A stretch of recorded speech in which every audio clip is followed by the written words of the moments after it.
able to predict those trends based on different sets of data that we collect. So Ali will be sharing with you some of the nitty-gritties of how he does that. And the intention will be to introduce to you the nature of our work, how we do interact with the different data sets. So I know you're here because you like to learn about how to build your online, especially online presence in LinkedIn. So the epicenter of that is data. So what data are you sharing online, especially that can be evidence that other people can see to be able to judge your ability to execute some certain functions that you claim to do. So I'll not speak much about that. I'll let the host, who's the host for the event today, dwell on that. But there's some prerequisites that it'll be important for you to know before he speaks. Yeah. So one of the things, how many of you saw that clip about the twins in Kakamega? The ones on Citizen. So did you realize how they came to be matched? Yeah. So the system behind that was actually machine learning. Yeah. So it was able to look at the facial. Using the facial recognition algorithms, it was able to match these two sisters, in quotes, because the DNA has not come out, but eventually it will be proved to be right. Yeah, so that's what we call recommendation systems. And at the heart of the recommendation system is also what LinkedIn uses. For our students, I'd referred you to go and read about something called the Königsberg Bridge. Yeah? How many read? Königsberg Bridge, which is a 17th century mathematical problem created in Dutch. Yeah. And one of the things we're trying to look at is how the shortest distance between bridges that a person can take. So that's the same problem that the founder of LinkedIn created, and see what's the connection between different professionals. And that's why you see LinkedIn giving you 6, like first degree, second degree, third degree, like what's the network of friends and how far you are from each other. Yeah, so that's it. Welcome to the world of recommendation engines. As you come here, you probably searched for this place. Yeah, you'll find information about this place online. Yeah, those are what you call recommendation systems. So they appear in different forms, but at the heart of it is data. Yeah, so just to start us off, and I don't know, Ali, if you're ready. Okay. Yeah, so what Ali does is one sector of data science. It's called geographical information systems. Yeah, it's on.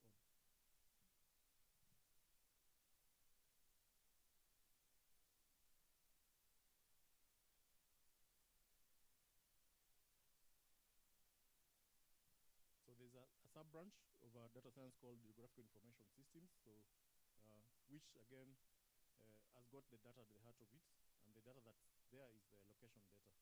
You know about XY coordinates. Every place has got the GPS coordinates. So those coordinates bear a lot of information when they're aggregated.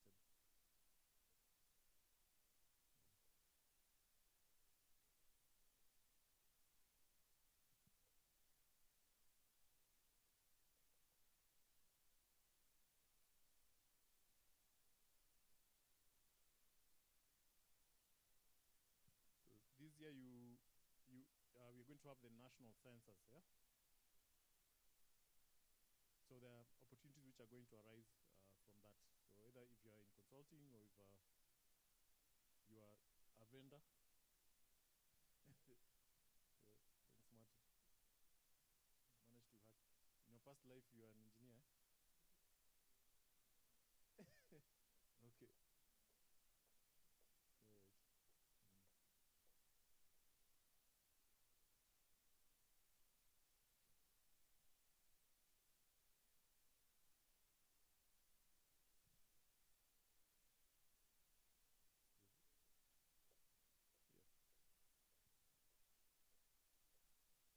You can. Yeah.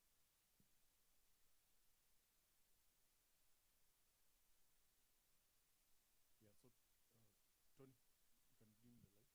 get for the presentation. Yeah. So let's see what Ali has prepared for us. He'll be leaving shortly to the mosque, so he requested to start as we wait for the guests.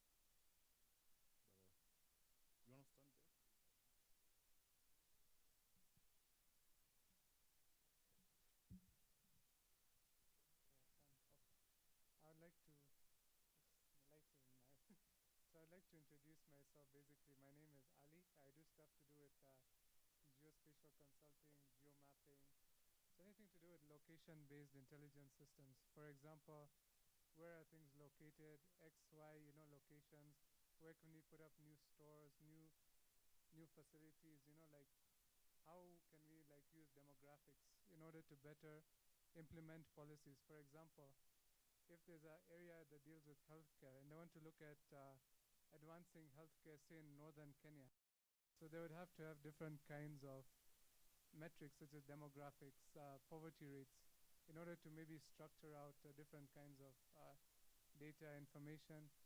Also, for example, urban planning or stuff like, if, for example, there's something going on in town and say it's like something that needs to be fixed, it is a sewer, like something, it sounds silly, but people overseas do those kind of things, like, sewer or noise pollution, or people talk about crimes and stuff. So we able to use GIS to be able to map out like crime locations, different kinds of things. For example, where can we base our business to get the best output out of that business?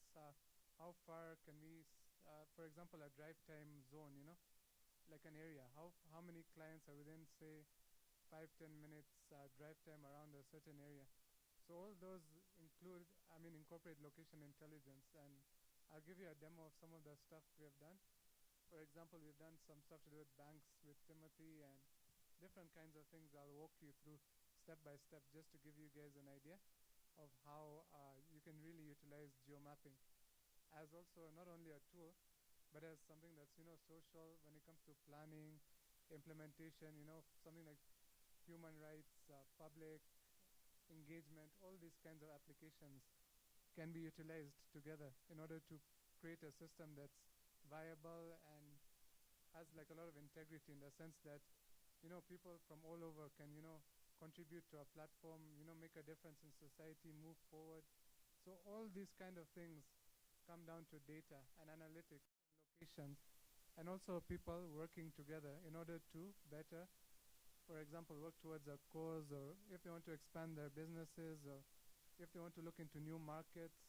So that's where geo-mapping comes in, to be able to utilize all these skills and come up with an ability to comprehend and be able to utilize some of these things I'll walk you through. So let me just walk through some of the demos, and then we'll do it that way.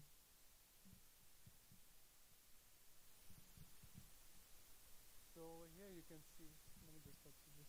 So over here you can see there's a map of some analysis I did. We carried out for an area in Dar es Salaam. So basically we mapped out the bank locations, and then these are mock client locations. So what they wanted to do is to see where can we put up a new bank, or where can we open up a new branch.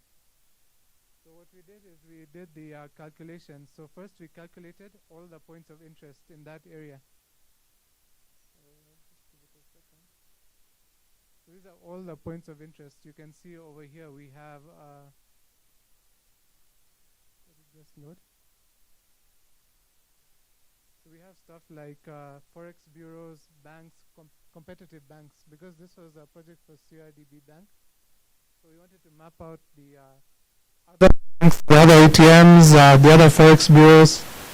And then on top of that, once you map out the competition, like for example, where are we located and what is like the competition around that area, then we go and do stuff to do with poverty rate analysis. So this is where things get into the technical sides. So this, it looks a bit like, one of those Batman things, but it's actually, it does, but it actually is something to do with poverty analysis. So for example, when you look at the key here, you can see in Dar es Salaam, the poverty rate goes from 0 to 79%. So each of these grid cells have a value. For example, when I click there, the poverty is 19%. When I click up here, it goes to 74%. So basically, we know where to place new facilities. So for example, you can see the distribution is in low poverty areas. You can see that right off the map, where areas of poverty are within, say, 16%, low ones go up to 14%. But out here, you don't have any banks. And that's like a big concern because, you know, when you want to put banks in areas where there are high poverty rates, right, you'll be able to create sort of plans for them, you know, like people who can afford that. You can create different services for people. For example, if people cannot afford, say, different repayment plans or different plans like how to structure their finances, this is where things come into play, where you can actually locate new banks. You can then incorporate stuff like population density maps. Now this is the population density.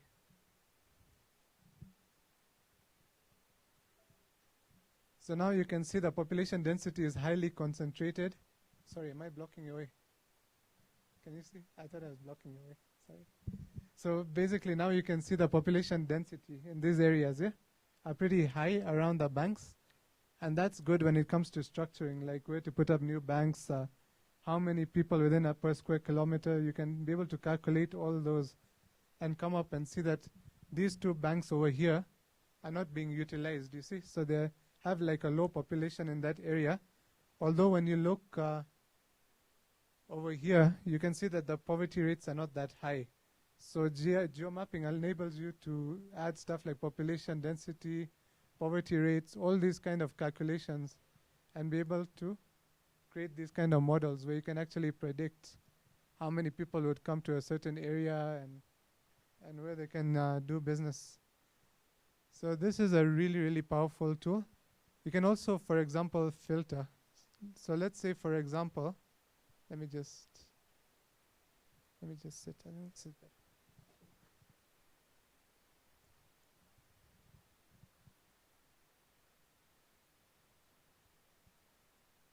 So this is mock data basically I've created, like just to give you guys an example, like a demo. So what we have done over here is we have like the name of the store, the type of industry, the number of employees, the primary bank they utilize, number of withdrawals, 5, number of weekly deposits. So all these fields can be built and incorporated into this geo system, right? So let this thing load. So in the meantime, I've created this kind of tool which is really powerful. So what it does is for example, you choose an area you want to analyze, right, based on your client's location. So say for example, an area, let's choose an area over here, up north here, yeah. So say I'm a person is interested and I have a lot of clients around that area, and I want to know what my metrics are, like how many sales are going on, total sales, the number of people at each location. So what this basically does is this widget that I created allows you to click on a point. So I zoom in, I click on a street area. Then I can say I want to know everything that my clients are doing within a 1 kilometer radius. So when I click there, it shows some metrics over here.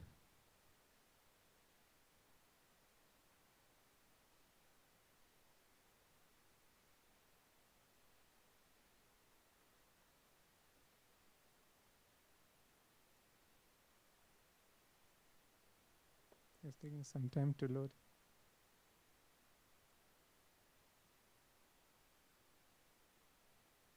So over here it tells you now within this zone of 1 kilometer there are 15 employees in total. So those are 2 points, as you can see. And that point may be a business. They have 5 clients here. This is another one. It has 10 clients here. So it automatically tells me there are 15 employees. The total amount of weekly deposit withdrawals are 60K. The total number of monthly withdrawals are 11 in that area. So it splits every single thing up over here. Total amount of monthly deposits. Then it goes to stuff like saying what other competitor banks are in that location. Then finally it brings into account stuff like the poverty rate within that area. So it automatically calculates the poverty rate within, say, a 1 kilometer, 2 kilometer.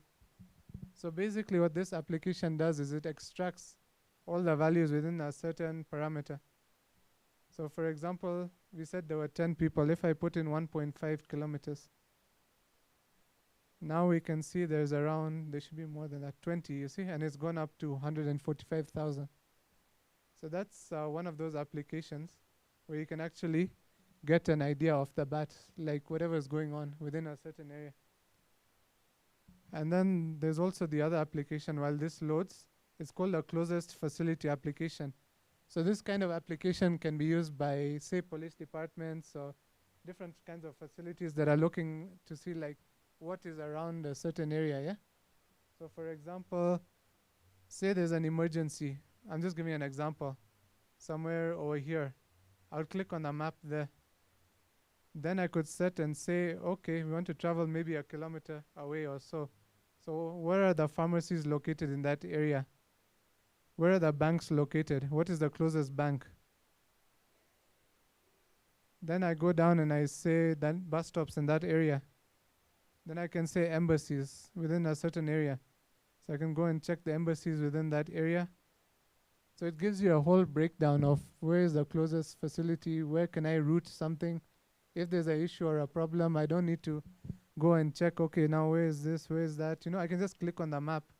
Once I analyze and compute all this data, I install it into this application, which I can then use. For example, I can click anywhere and then I get the metrics here. And then I can even go all the way up to 5-kilometer radius, where you can even see what is within that zone. There's no fire station so far. I think there's one in town and one in the airport. Then we have stuff like fuel stations. When you go down to one more. So this is actually used for location planning and analytics, such as like transportation, where can I fuel, where can I go to the closest facility? If something happens, who do I contact? And the thing about geo-mapping is that the time essence is very important. Location and time. How can I actually get to a point really quick? You know what I mean? Like to access that facility, I need to access and then move forward. The next one is just a basic thing what you can do with geo-mapping. This is a tourism map for guys who do tourism stuff. So what this basically tells you is like the top tourist attractions. So you can go through a whole bunch of stuff. So for example, if I want to know about Amboseli, say I'm a new guy in Nairobi or another country. So this actually lets you zoom in on that area and explore that whole area. And then you have stuff written here as well. So if I want to go to the next one, Sawo, for example, it will zoom into Sawo National Park. So you can actually see the way things are being zoomed in. This is Samburu. And then we can go all the way to this in Nairobi National Park. And then we can go into stuff even like Mount Kenya and different kinds of regions. So that is pretty cool in that sense. But there's something I really want to discuss with you, and that is to do with social media mapping. So for example, mapping out tweets. So when somebody tweets, you want to know maybe it's something to do with a supermarket deal and you're dealing with something to do with a supermarket or real estate. And you want to know like what's going on, right? So basically I've created this application that pulls everything from National Police Service. So it pulls like all the tweets coming from there and then displays them on close to cell tower location kind of. So it takes like the closest cell tower location and then puts everyone's tweets over there, right? So you can see over here, instead of going through Twitter, I have everything on a map. So I can see this guy tweeted 1 minute ago and he's talking about stuff to do with see different kinds of stuff. They're just tweeting about stuff like this guy's car got stolen, you know, from Zimmerman. So if I click here, it gives me more detail of what the guy is talking about basically. So it's a good way when it comes to marketing as well, you know, like when you follow a certain hashtag or a certain keyword, you're able to extract that keyword. So for example, somebody has tweeted about that. So you can exactly see what guys are tweeting about without actually going there. So you know what the traffic issue is. For example, you know, like who is, you know, harassing who, or, you know, that kind of thing. So like, for example, let's take, let me just keep going off.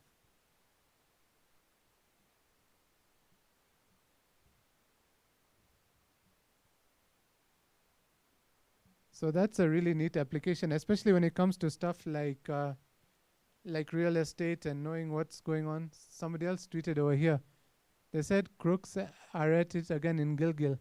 Speed limit of, I don't know, it's going kind of fast, but he's saying they are asking for 5,000 cash. So you know that that cops at Gilgil are asking for 5,000 shillings now. So you see, this is a really good thing about knowing location and also integrating Twitter into that. So it also helps to, you know, bring out things in the forefront. You know what I mean, right? Like, it's because if, for example, if somebody asks you, for example, what's going on here or how are things going around, you just be like, you know, M3 routes, right? You've heard of that, right? Like M3 routes, they said there's an accident on Thika Road, but now Thika Road is 400 kilometers or so. It just goes on and on. But with this thing, it actually tells you the approximate to where it is located. It even sends you a picture if the picture is over there.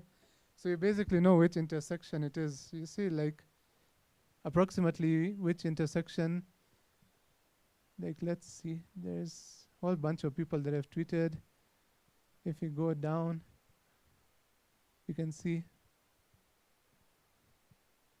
these guys have tweeted, see, Kenyans are suffering and different sort of stuff. So the good thing about this is that it actually brings every single tweet into one map.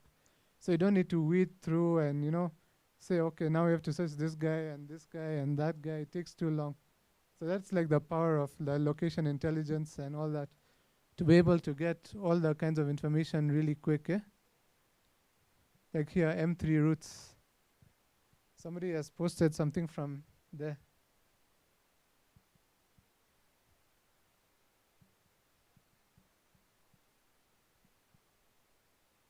So you can see like what people have posted or tweeted just off this platform. So it's really, really powerful in that sense. So that's basically can be applied to anything, not just the police service, but any kind of thing you want, whether you're running a promotion, whether you want real estate, you know, like to know more about what's going on in Nairobi, about supermarkets as well, like different kinds of things. It'll give your business like a heads up, like to know exactly what's going on without actually going on Twitter or searching for that. So this is some of the stuff that we do, or I carry out this kind of stuff as well. So it's pretty neat. Then I can go on to the other analytics side of things now. So this is the sort of analysis I do. So for example, this is mapping out, say, police stations. You can see. So these basically, you might think that these are just police stations in Nairobi. But what geo-mapping really does is it enables you to see where people are being underserved or overserved based on the location, right? You can see like a whole bunch over here. There's no police station down there. There's not there. But when you actually combine all of this with the data, how do you say, the population density and all these things, you'll be able to structure and see like which areas are being, you know, underserved, overserved. So for example, I've created something here that shows some kind of analysis. It's called police streets. So what does this basically do? So this basically shows police stations, and then I've done some kind of calculation to see which streets are the closest to the police station. So based on the proximity to that police station, only the police can go around that certain area. So for example, an area over here, let's say, let me just go up here. That's clear. So these are the police station locations, and then when I zoom in, you can see like this community will serve these streets over here. This community will serve these streets here. This community will serve only these streets, but it won't serve these streets up here because these streets are under this guy over here. So everything is based on location. So you won't have people like, you know, misusing resources. Everything will be within a certain area or a certain kind of zone. So for example, zoning will help like with better planning and implementation and better utilization of resources as well. So the next thing I would like to show you is also how our poverty rate calculations are carried out. So these are, let me just go down. poverty rates for the whole of Kenya. This is how the poverty rate of Kenya looks right now. So it's a lot of poverty, a lot of there's a lot of things going on. And then when I overlay the counties, you can see the counties now here. So now you can exactly do calculations and find out which counties are underserved, which counties need special programs, which counties need better implementation of processes, all these kind of things. So you can click on a certain area to even find out. For example, let me click on this area here. It's telling me, let me just go to counties and go to poverty rates here. Let me click up here. So it shows the poverty rate is 76%. When I click somewhere in Laikipia, 43. When I click on Narok, 80. So all these are different kinds of data values, such as when I click in Kiambu, only 16%. When I click on, for example, Garissa, 94% of people are living in. But now I want to add something else. I want to add stuff to show you the healthcare facilities now within that area.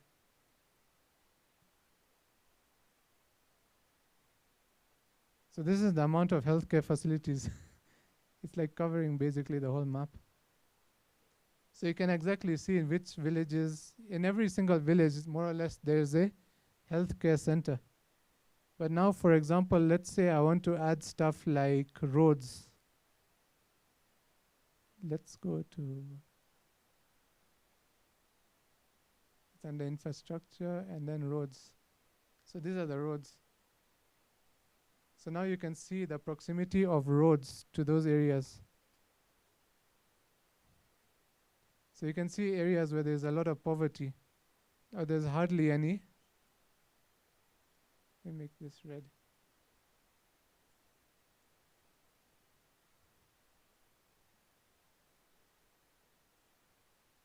So you can basically see that the road network is not that, doesn't go all the way up to there. Like for example here, right? Like there might be a town or a health facility here. But now let's take a look and see. You have to travel 14 kilometers to reach that road from that rural area. So it takes now 14 kilometers to reach a certain point. Whilst you see all of these are along the road, you see these ones. But now something from here to here is like, okay, 700 meters. But it actually tells you, it helps you with planning as well. You see, like, for example, let me go up north over here to these areas. You can see some of them are located way away from roads, and then you would have to do an extra calculation and see. Let's add, for example, population density. Now here's population density. You can see those are population grids there. Here.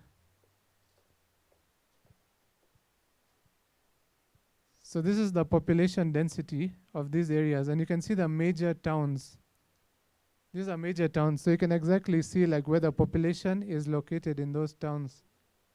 So for example, let me go, and then you can see the high density population areas in Bungoma, Kisii, Kiambu, all these major towns. So what we do is we utilize this data in order to fulfill some kind of criteria.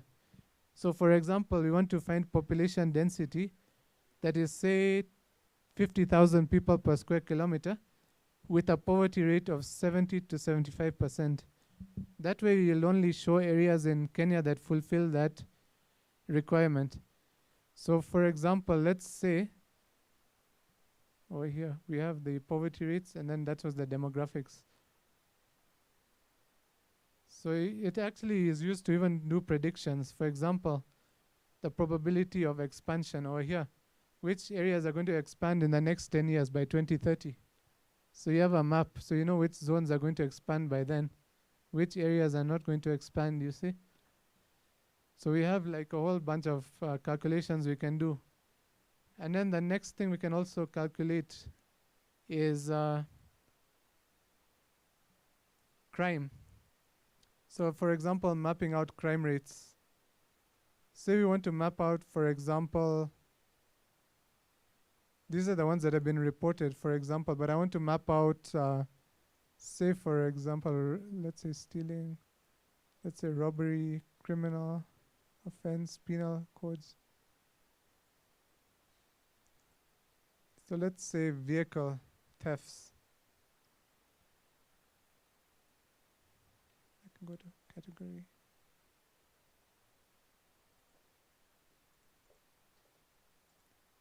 This is better. So let's say robbery, for example. And then I go all the way to, like, say 12 fields. Now do that calculation. So now you can see the breakdown of robberies based on what the Kenya police have reported in areas of highest based on like yearly. So it has everything from crime rates to number of vandalisms. All this kind of stuff can be mapped out with the data over here. Another thing we can also map out is where crimes occur. So for example, the global terrorism database, which we mapped out over here. So it shows you every single activity that's occurred between 97 and 2017 or 2018. So this is exactly what has been going on in the past. So you can take a look on the side. We have stuff like armed assault. We have stuff like assassinations, hijacking. So for example, if you go into a certain area and you click on a point, so say for example, Kilifi, and then I click on one of these points over here, it will give me an idea and tell me, for example, going there, we're going to crime.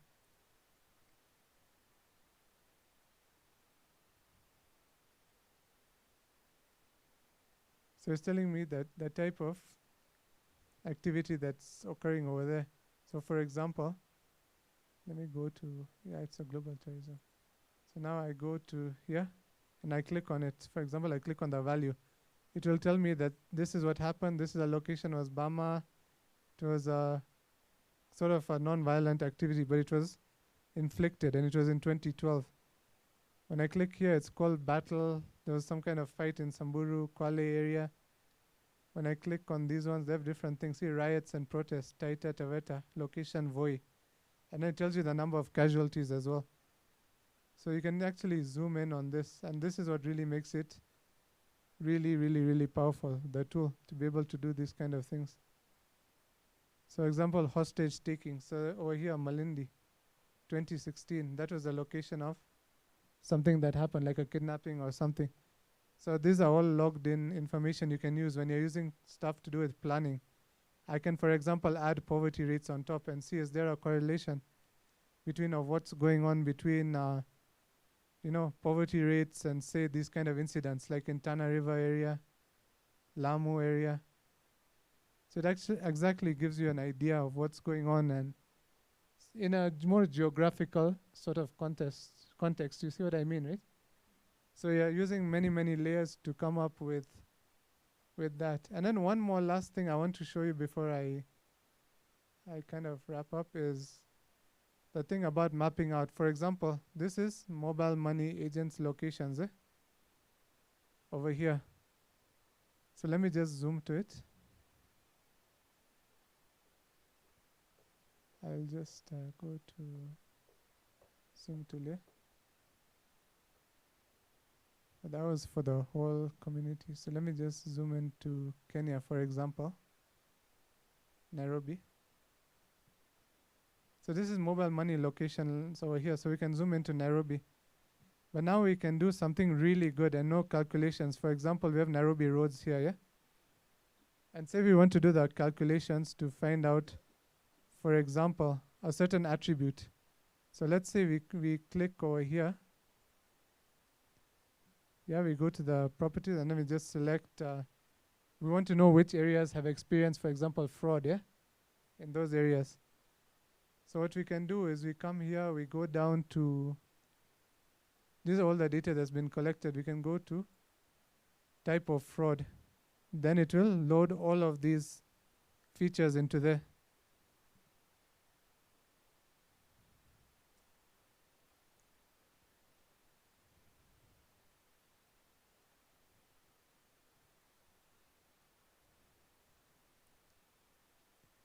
So this now exactly, the good thing about this is you can exactly query out what you want to do. So within that database you have created, you can query out what you want to do. So for example, if you want to know why counterfeit has occurred within these M-Pesa shops based on data you have collected, right? We basically query it and then we display it. So this show all the counterfeit locations in Nairobi that have or experience counterfeit locations. So then based on what we have over here, we can see that, okay, this is the location. And we also have stuff like police departments within that area. So is there a correlation also in that sense? Like I'm just saying, like for example, look at this. This is easier to watch. I mean, you can see the distribution now. So is there a location between those, or is it just by coincidence? So you learn about patterns. Why are they occurring in certain areas? Why isn't it up here? Why isn't it down there? Why isn't it up here? Why isn't it down there? So you see, it's really to do with analytics, location analytics, all these kind of stuff. So and also like, do they occur next to roads? Where are they basically located? Like if I zoom in on here and I go all the way in, you can basically see, if I label the roads, and I put this thing here. Yeah, it should show, I guess. Yeah, so the roads, so you know, basically along Lituli Avenue, all these kind of places, you can see like what's going on. You can identify trends and patterns. So that's basically like some things I wanted to talk to you about, right? Just give you an example. I know it's like a lot of information, but I hope you guys can see some kind of benefit, you know, like the power of what geospatial technologies can do. So we also offer like basic training with Timothy, where you can learn like the basics of, you know, digitizing points, creating attributes. So all those kind of stuff, like it may be beneficial to your organization to be able to identify trends, to move forward, to identify locations, you know, to find out which is the best location for, say, schools, banks, real estate, a whole bunch of stuff. So yeah, I hope you found it insightful, and thank you for your patience as well, and for the HDMI. Thank you.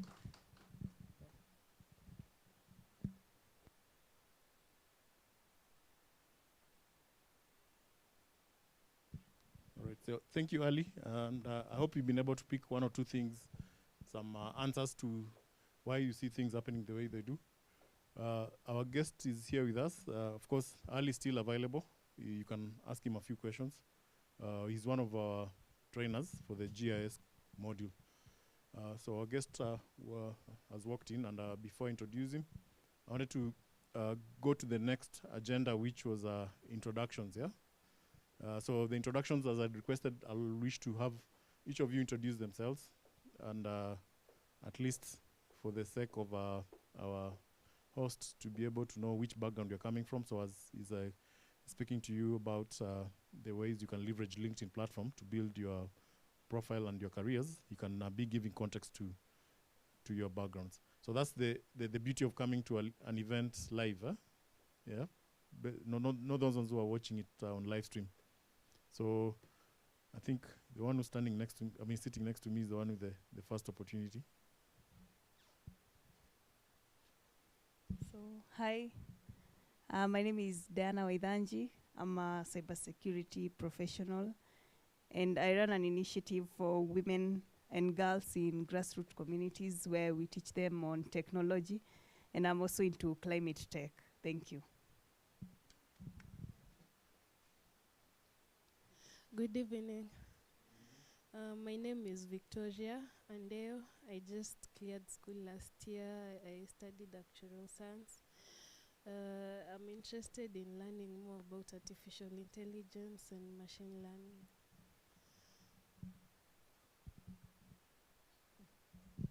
Hi everyone, I'm Lynette Mwende. I'm a public policy specialist in the education sector, specifically in TVET, Technical Vocation Education. As you know, there's a conversation about national education reforms, so I'm here to learn on how we can make more effective decisions, especially when it comes to policy interventions, policy action, using data-driven statistics or information. Hi, good evening. My name is Robert Ligai. I'm a data engineer. What I normally do is to design and implement big data platforms. Yes, and I'm here to see what can I can be able to take up from there.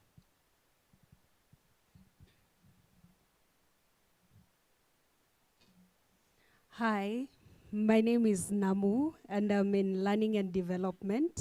I work for Java House Africa. Good evening. My name is Aloya Mateshe, and unlike many of you here whose left side of the brain is very active, my right side is fully engaged. I'm an education consultant, and also the founder of My Flexible Learning, which is an e-learning platform. Thank you. Good evening, everyone.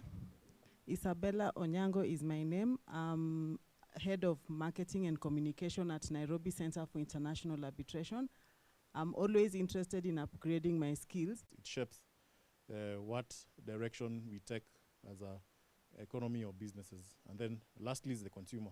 So you yourself are consumers, you have a certain dispensation to consume certain products which have been packaged in a way that you can easily consume. For example, Uber, yeah? So out of that, we had a new dimension which was born. So I like talking about digitalization. Then digitalization gave birth to digital transformation. Digital transformation gave birth to a digital reinvention. So the fact that we are living in a world that's born and driven by data now, it's not just, it didn't just happen. Yeah, so these things have been very strategically aligned to each other, one happening after the other. And the current explosion that we have of data has been there, but it's been in what we call a winter period. Yeah, so what I'd like to keep encouraging you is that this ecosystem is going to open up many opportunities across various ecosystems. You've seen people organizing events called AI, blockchain. Yeah, you go to those events, the seats are packed to capacity. Yeah, those of you already who have stepped a leg into data science know what Kaggle is. Yeah, so we already set up a community for Kaggle. Yeah, so it's a mentorship opportunity for you to come and learn from other data scientists who have excelled. So we have one, fortunately we have one grandmaster in this country who's a data scientist at Equity, though he's of Asian origin, but he's now in Kenya. There's an event on the 6th of June, yeah, where he's gonna be speaking to fellow data scientists. So we have partnered with Kaggle as a company, yeah? So we'll be providing those mentorship opportunities for those willing to build that. And one of the things I want to mention about Kaggle, it's a platform where competitions are done. So it's an opportunity for you to win some good, tidy sum. Netflix was created on Kaggle. Yeah? You've heard about GitHub being acquired by Microsoft. So it was a platform where people used to go share code. And then from that code, you can be able to innovate and create new tools. But now it's also happening. Kaggle has been doing that. And I mean, it started, GitHub has started doing competitions where you can actually be paid. A sponsor can buy your code and you're paid. There's also Mapper. So this is Robert's zone. So Mapper is the biggest vendor for Hadoop systems. Yeah.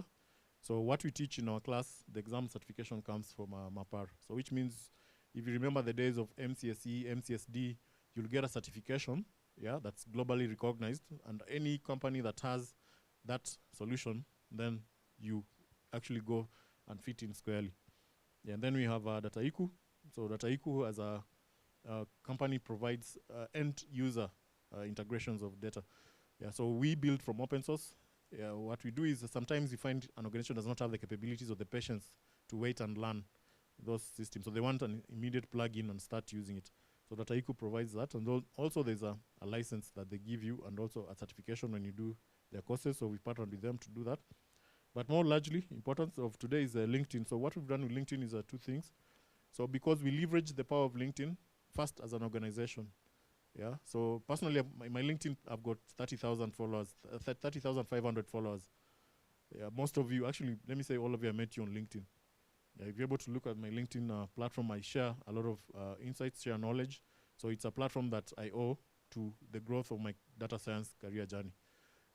One of the other things is I would like to transfer that same learnings, and those same tricks that I used, because we preach wine and we drink the same wine. So when you're talking to you about recommendation engines, it's the same recommendation engines that LinkedIn platform has been built on top that help us get these recommendations about clients. The client that I just saw today, the Kenya Police Service Commission, met our work on LinkedIn. We do a robust marketing campaign on LinkedIn where we share and we even tag the students who are taking these courses. And when they reshare, they loop in their other peers who are in the circle of influence. So what we did with LinkedIn is first we set up onto an action. And that's when we struck a conversation with Stuart, who I've known for 3 years now.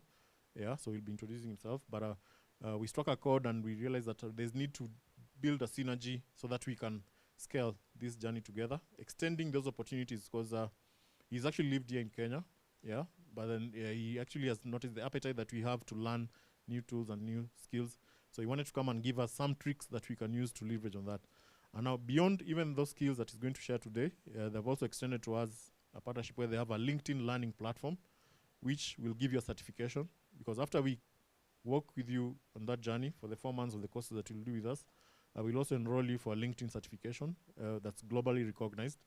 And the beauty of taking a certification in LinkedIn means you rank highly in the job searches and opportunity searches that emerge. So it shows credibility, And I think, Martin, you mentioned that you also build e-learning platforms. So it'll be an opportunity for you to engage the steward and see that your content can actually be put there. We're also entrepreneurs, so if you're any area that you're good at, engage with Stuart, see how your content can even end up on LinkedIn as a learning platform that you can benefit from. So that's in a nutshell is what this partnership is all about, and this is just going to be a first of many events. He has a lot of things planned for Africa, and I'd like to appreciate his presence and the sacrifice that he's made to come and share with us those tools. We are the first group that is going to hear from him around this sort of approach that we need to take to build our brands. So, Stuart, I'd like to welcome you on board. So let's give him a round of applause. Can I disconnect? Yes.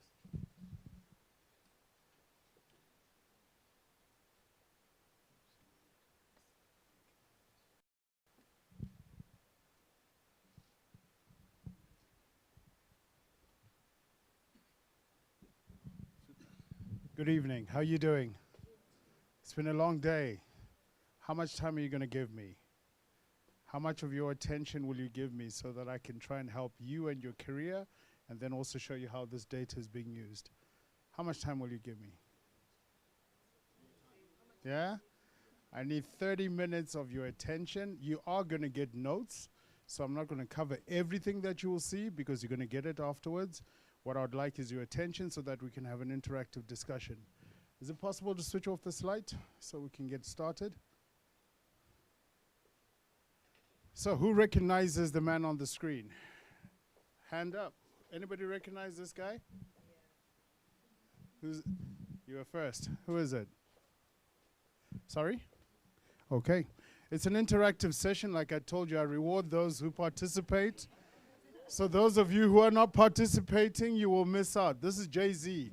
Why did I put up Jay-Z? Because the session we're doing today is about social leadership, right? And the best quote I could find that I can resonate with is Jay-Z. It's got nothing to do with LinkedIn. He doesn't sponsor LinkedIn. He doesn't rap on LinkedIn.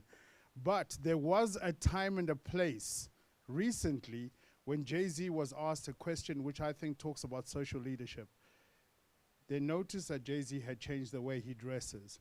He doesn't wear hip-hop caps, have you noticed? Doesn't wear the gold chains as much, the white T-shirts as much. And someone asked him and said, Jay-Z, what's happening with you? Are you trying to be a businessman? And I think his answer is profound as we think about our own social leadership.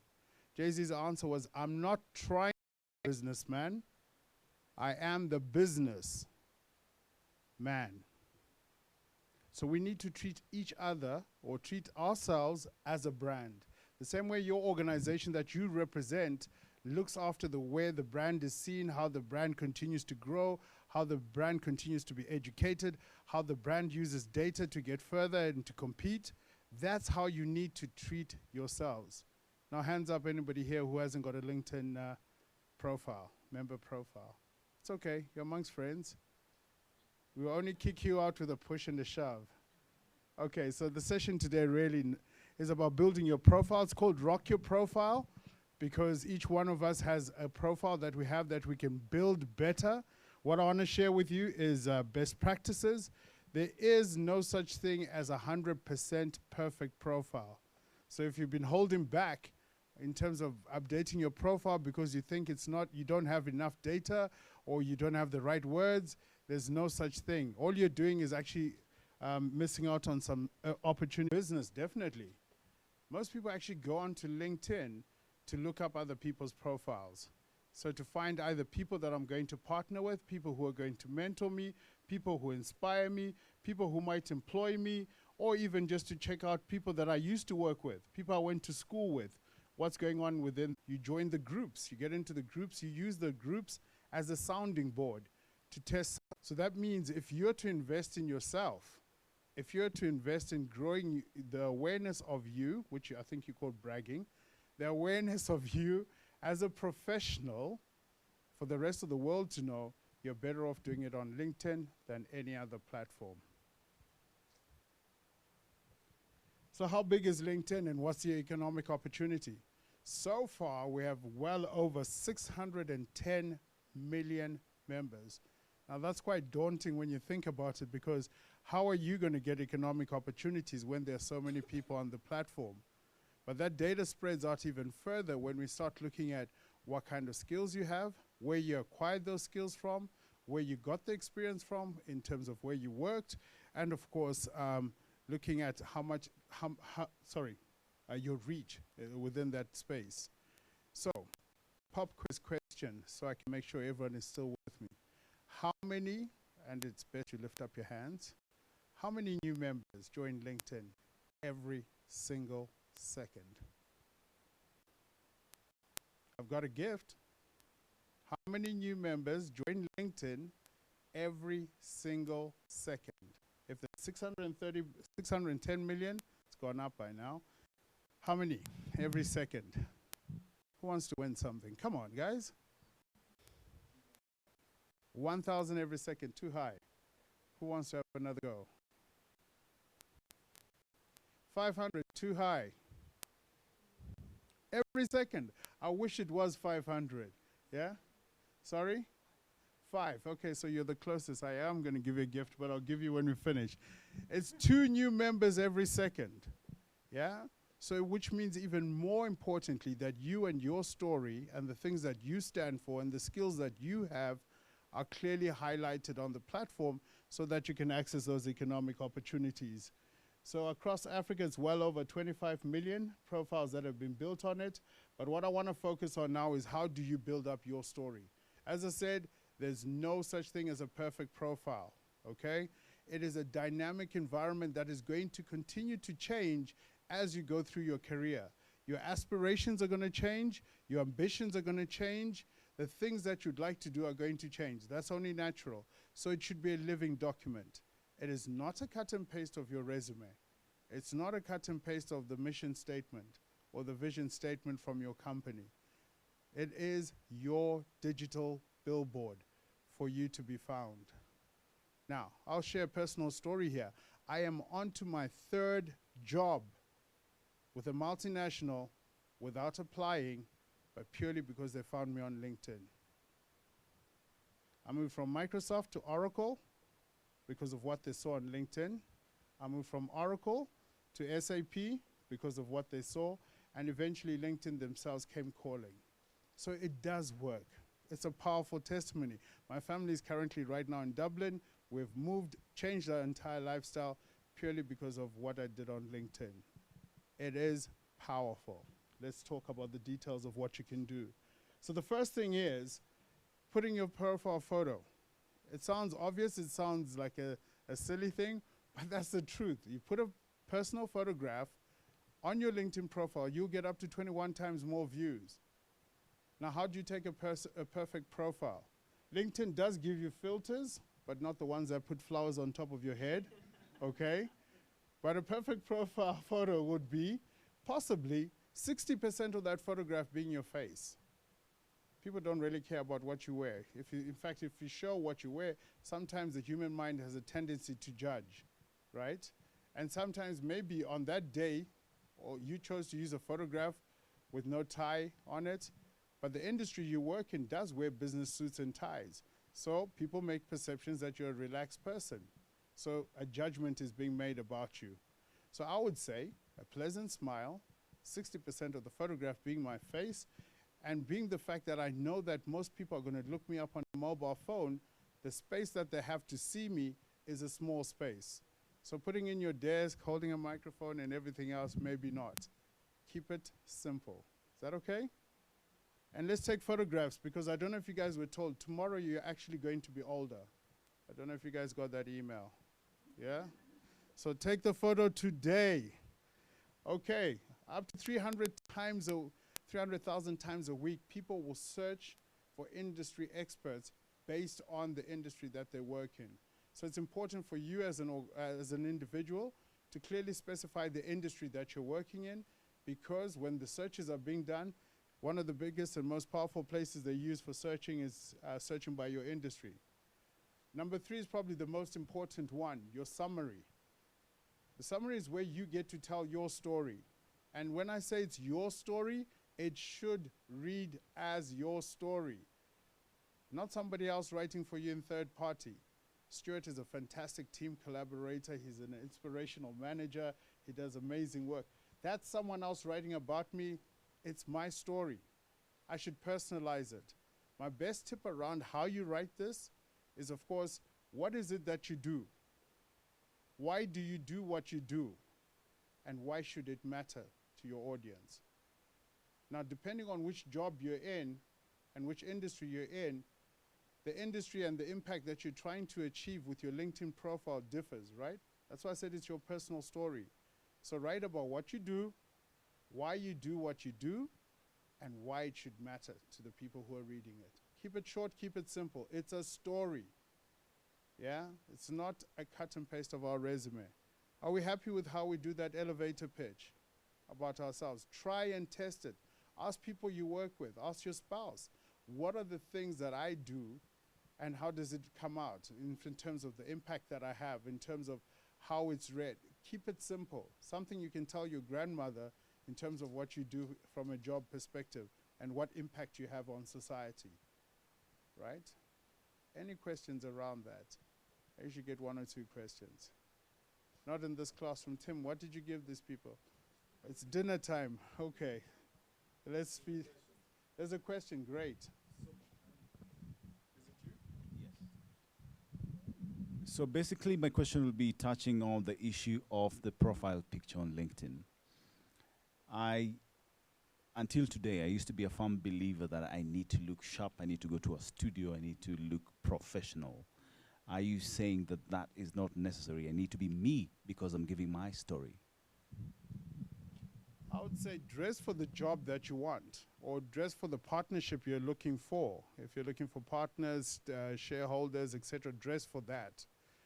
So if it takes you going to a studio to get the best image about yourself, put your best face forward.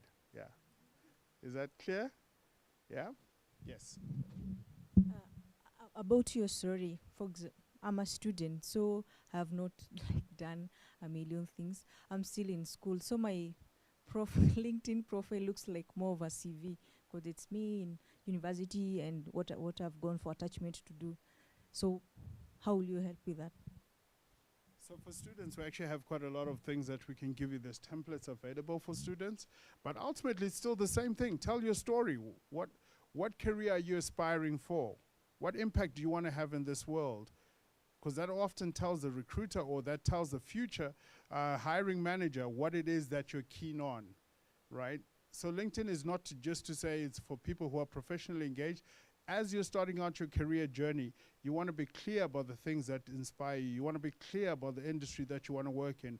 And you want to be clear around the impact that you want to have, because that tells a story to a recruiter, right? If you just keep it empty as a student and a recruiter has to choose between 1,000 students, you want yours to stick out because you're quite clear on what your goals and your objectives are from a career perspective. And as a student, I would say go and volunteer, because ultimately when you come into the work environment, they're going to ask you for the experience. So instead of having blanks and gaps in your career or in your journey, you want to show that you took the initiative to volunteer. And if you don't volunteer, take up the initiative to be an entrepreneur, right? Don't show that you were just sitting back waiting for the job to come through. Show that you were active, which is the same thing I was about to lead on in terms of your work experience. Most of us don't fully populate our work experience because we've had changing careers. The funny thing is the work world we're in right now is more accommodative of people that have had varied careers than people who have just been straight in banking and insurance, IT, etc. So even if you ran an organization of your own, and maybe it failed because you ran out of money, or it failed because you didn't have the business processes, put the organization, put what it stood for, but then use it as a conversation point when you're now engaging with someone to say, well, I ran this business, I didn't have the right business processes, or I wasn't looking at my data critically in terms of whether I was making a profit or not. The business collapsed, but I learned a life lesson, which I now apply in the way that I work. So you've got a conversation piece. Whereas if you left it blank and there's a 4-year gap in your resume, if it's someone as cynical as me, I just think you're in prison. So don't give me ideas. Yeah? Let's fill it out. So if we populate, and by the way, don't go and put in the job description, because again, think about it. If you are a recruiter and you got 100 people to review from, do you want to read a job description which you already know? Or do you want to understand what is it that that person was doing in that role, in that capacity, and what impact did they manage to achieve? Short summary. If they want your detailed resume, they can ask for it. This is your digital billboard that says, hey, this is what I've done, this is what I'm passionate about, this is what I'm great at, and this is why you should call me. Or reach out to me and ask me now for a detailed CV. Are we clear? All right, so let's move on. You can put examples of your work. So on LinkedIn, you can, when I was sitting at the back, I thought it was my vision. It is a bit blurred, but you guys can see well? Oh. Okay. So you can actually attach videos, slides, or images describing the work that you do. Now, you've worked, some of you, for large organizations. Those large organizations have marketing departments, they have communication departments, PR departments. They constantly are putting out information on different platforms, whether it's Twitter, whether it's YouTube, etc.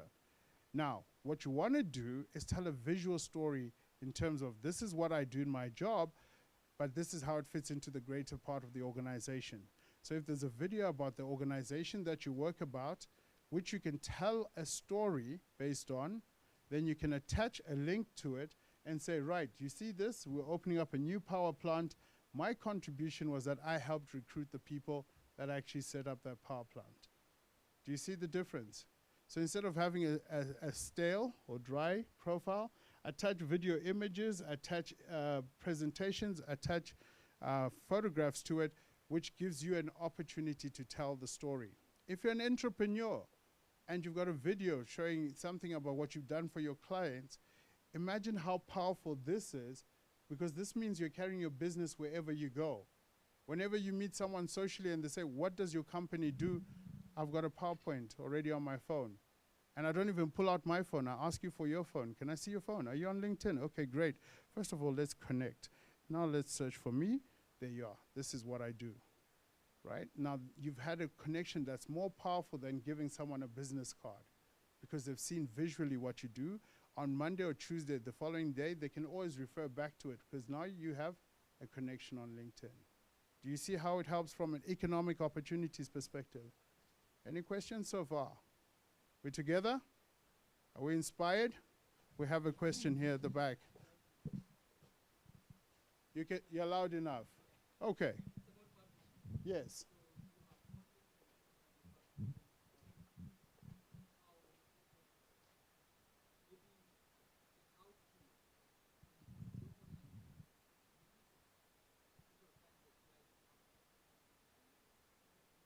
It wasn't. Okay. So let me pass this on. You're jumping the gun because I am going to get to publishing and I am going to give you the best practices. I'm surprised you said it was difficult. But let's move ahead so that we can get to it. Yes. I'm going to get to publishing. Is there anything like too much on LinkedIn? Because you know the way social media is evolving, like, or you post too much. So in terms of how much you can upload about your work, do you have an idea if maybe you should restrict it to a few videos or will it be possible? I am going to get to it, but there's no exact science to it. You'll pick up the rhythm around it. I say post frequently. I tend to say between 2 to 3 posts a week, because ultimately what you're trying to drive is engagement, not just to be pushing out content that nobody is reacting to. LinkedIn is not really about the likes. It's really more about the conversations that you can encourage to happen. But I got a whole point on it. Mm-hmm.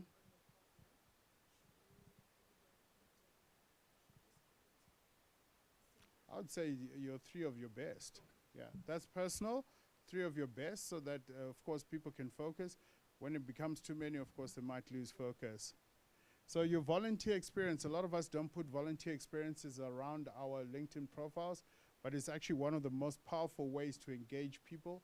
And also think about it. If I'm a hiring manager or someone who's looking for a business partner, and I'm looking up your profile, I want to understand you holistically in terms of what is your contribution back to society. So if you add volunteer experiences, you can get up to 6 times more profile views. And it helps you break the ice and start off a conversation in terms of, I see, you're also a member of Rotary. I'm a member. This is the chapter I belong to. This is how long I've been in. It breaks the ice and helps you engage. We're together? I said, are we together? And you guys went quiet on me. There's a whole online community that thinks I'm talking to myself. All right, so. About the volunteer experience. Some of us have volunteered like for over 20 organizations. Do you like prioritize the ones to put, or can you put them all? Yeah.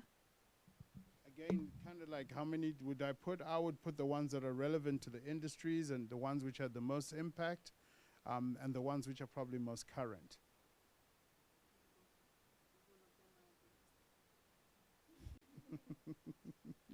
I can't answer that one. You crowdsource for an answer for that. So on skills, people will endorse you on LinkedIn on certain skills that you have. What you have as an opportunity to do is, of course, to change the ranking of those skills.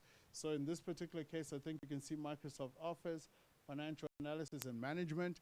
If your career aspiration is, of course, around financial analysis, you can drag and drop that up and move Microsoft Office right to the bottom, because getting endorsed on skills which are not valuable to your current career doesn't help you. Yeah?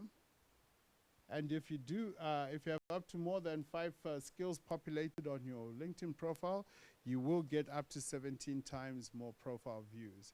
So it does pay for you to have those. But even more importantly is recommendations. Whether you're looking for a job or you're looking to lecture, you're looking to run classes, etc. What you want to get is credible references from people. Now on LinkedIn, there's a button, I think some of you have seen it, it says ask for a recommendation.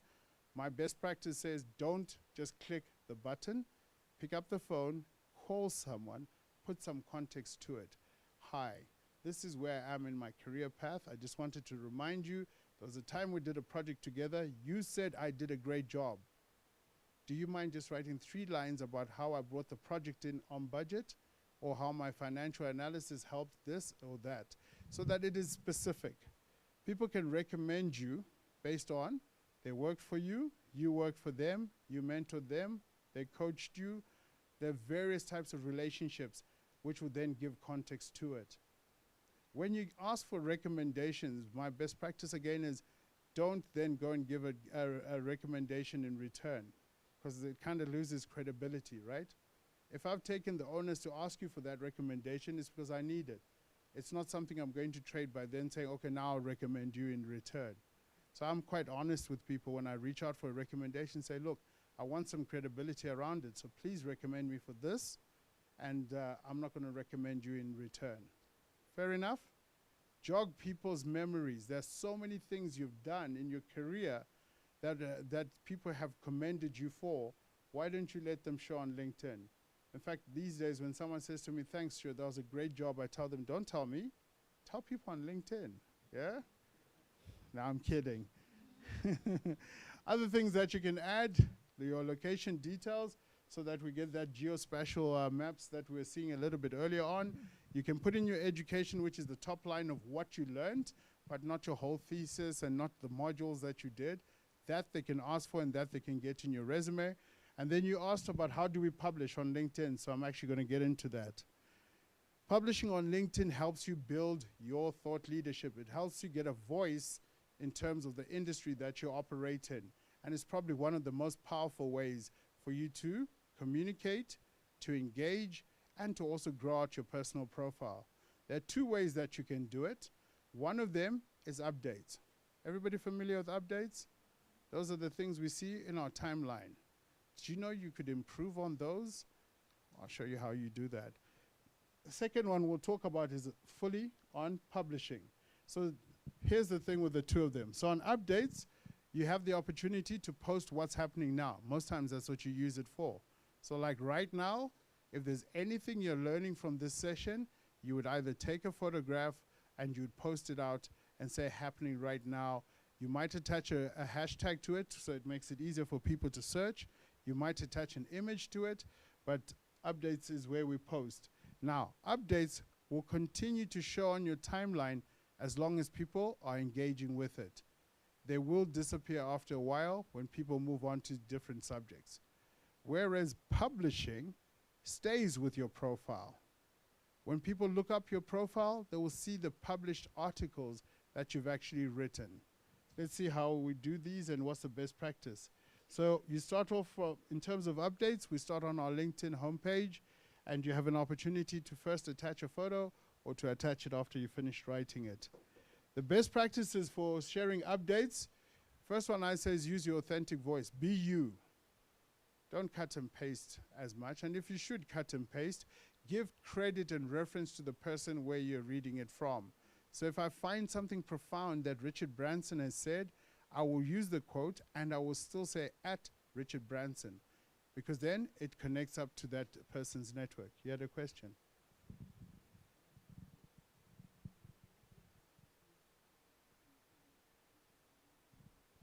Yeah, we can do that. We can do that. Posting, I said post frequently. 3 times a week for me is enough. What I'm trying to drive is engagement. Because when I drive engagement, it means I have less pressure to post. If I'm posting 6, 7, 8 things in a week, it just looks like I'm a social media butterfly, and maybe I have too much time on my hands. I do that if I go to a conference, because I believe in the power of educating other people. So as the conference is going, if I'm finding there's a lot of things that are useful, I'm going to post more frequently, right? It's also like footnotes for myself so that I can read back on them. The other thing you want to do is, as much as you're sharing your point of view, to drive engagement is to give other people an opportunity to reciprocate. So when typically I post, what I found is that if I say here are the best 5 things in terms of how to become a data scientist, I'm only going to show 4. The 5th one, I'm going to give the world an opportunity to help me with it. Because like we said, LinkedIn is a place to learn, even yourself. You'll find that someone will say, out of the 4 you've given, the other number 3 is irrelevant. And then you can now start a discussion on why they think it's irrelevant. Other people can contribute. On LinkedIn, you can, again, if you find, in fact, no, not even just on LinkedIn. One of my social media philosophies is that social media is like amateur boxing. How many rounds are in amateur boxing? Who knows? Show of hands. Nobody wants to get into a fight right now? Difference between professional boxing and amateur boxing is professional is 12 rounds. Amateur is 3 rounds. That means in terms of social media, I post round 1. Something negative. You remember AOT. Or the Unemployed Teacher Services Commission guy who says your spelling is wrong, your grammar is wrong.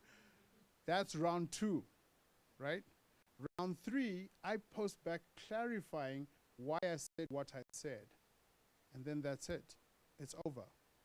Because then your thoughts get lost in the continuing trail, which can get ugly, as is with other social media platforms. I'm sure you've seen it on Twitter, you've seen it on Facebook, etc. This is a professional network. Make your point, receive someone else's insights, clarify why you said what you said, and that's it.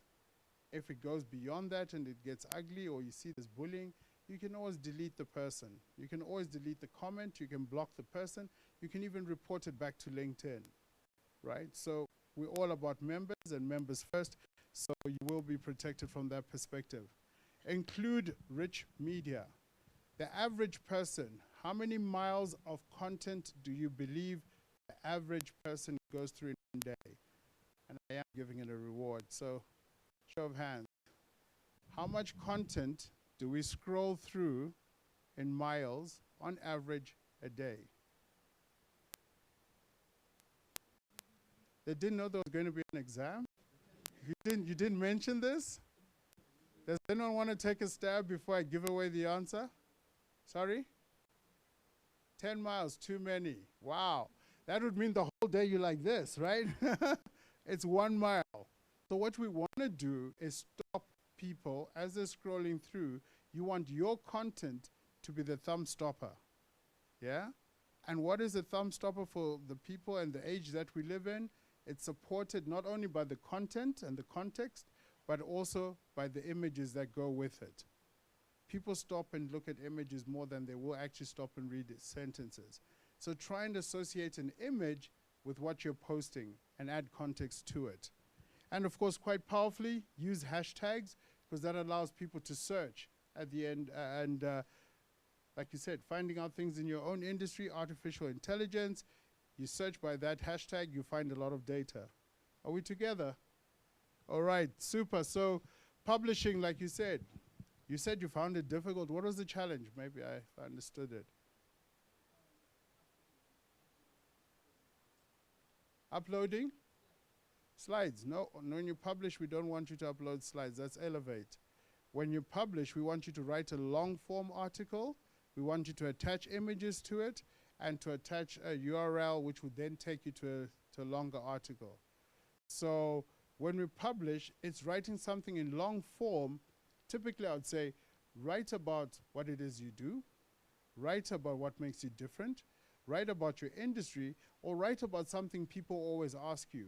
As I said earlier on, if you're an entrepreneur and people are always asking you, what's your business? What's the value around it? Who's the stakeholders, etc.? Nothing stops you writing a small article and in that article having all those things answered. Because again, as we said, we want to have that business outline with you everywhere and associated with your profile. It's the best way to reach people on LinkedIn. If we've got 610 million people, this is the most effective way to reach them. So where do we start? You go, of course, to your homepage. You say, I want to write an article. You click on it. It will almost take you to, I don't know if some of you are familiar with these blogging tools. It will take you to almost like a WordPress type or Blogspot type site, where you now have almost a blank sheet of paper. It will tell you where to attach a photograph, and then now you write your article. In terms of the best practices, I would say length matters. That's the first thing. No, in fact, the first thing I would say is a catchy headline. Because as we said, people are going through so much content every single day. You want to grab someone's attention with your headline. After your headline, associate it with a photograph, and then keep it short, keep it to the point, right? Put it in the context of the audience that you're trying to reach. So if it is an article to Kenyans, say that up front. Read this report about about this industry, but here's the context for Kenya, and here's my 5 points. That's it. Keep it simple, keep it short. Length does matter in terms of engagement. Are there any questions around writing articles? Have you seen them? Should I show you what they look like? Okay.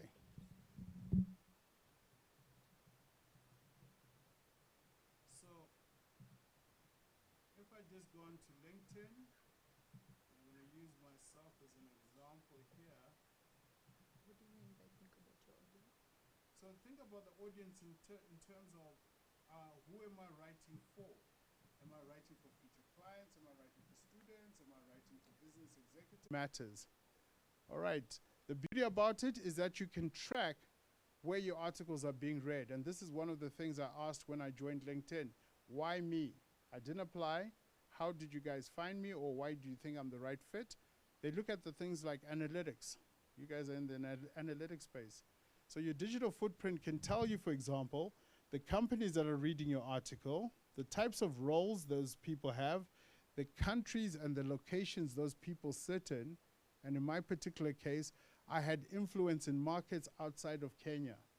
Why? Because the times I chose to post were more smarter than most of us would have done. So most of us will post between 8 and 5. But did you know it's more powerful for you to post at 5 o'clock in the morning? Why? Because people are about to wake up and the first thing they grab is their phones instead of their spouses. I'm kidding. When they're coming to work, when they're in traffic, if you're in a mat, you're going to use your phone. If someone else is driving you, your partner, you're going to use your phone.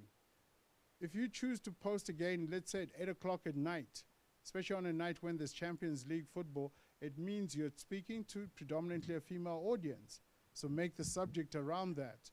If I'm posting at 8 o'clock at night on a regular day, maybe the father's the one that's not watching television, so I'm predominantly a male audience. But at the same time, at 8 o'clock at night, it means the Western world is awake.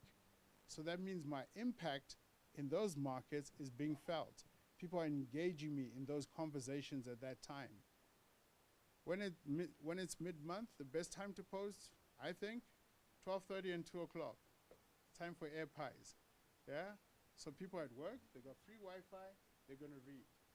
So you got to be clever around when you choose to post, and again, what you're posting about, and what is the ultimate desire, and then keep coming back to your analytics. The people I'm reaching, where are they? Is this the audience that I want to be speaking to? Is this the people that I want to reach? LinkedIn as well, why you should also rock your profile, and why you should continuously sharpen it. It's like driving a car. If you don't adjust the mirror and you don't adjust the seats as you're growing or as you're doing a long distance drive or a short distance drive, your mirrors, all of those things we do in a car, but we don't do it with the technologies we have. Continue to modify and update them. So here's some of the things we can do. We can follow companies. By following a company, it tells me your intent of where you would like to work. I get a view around this person is following technology companies. There must be an interest in their career for technology companies.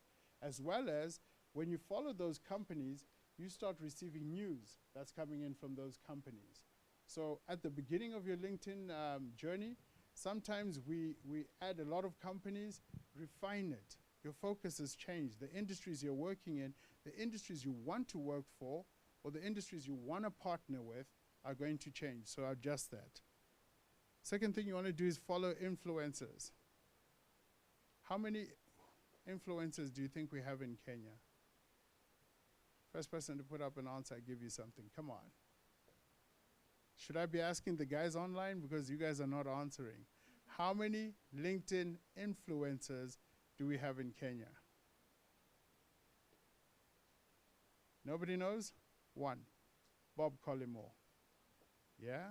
So he will have an official title there at the corner. It's written influencer. We choose a certain number of people every year from a global perspective, and they're called LinkedIn influencers. Usually they're subject matter experts, or they lead thought on certain areas. So look out for influencers, follow them, and of course you'll get insights that will help you. As I said earlier on, always modify your LinkedIn. So one of the things you can do is that if you're going through your thread and you're finding content that's not useful to what you're doing right now in your career, you can choose to remove it. You can choose to unfollow someone so that you improve your experience. This is like your daily newspaper. Unless you tweak it, you're going to receive generic information. So you can choose to unfollow people. They won't be notified, so don't worry. You can choose to hide certain content, or you can choose to improve your feed by picking out topics and information that might be useful to your career, right? Such as hiding posts, unfollowing people, or even reporting a post. So here's my top 5 tips of how to improve your presence on LinkedIn. It's not just about building your profile. It's also about engaging on the platform, developing a conversation that allows other people to reciprocate and for you to grow, educating people. Today, if I was to ask you on when you're looking up how to make, let's say, for example, or to service a car or to make chapati, where are we going to go? We're going to go on YouTube, right?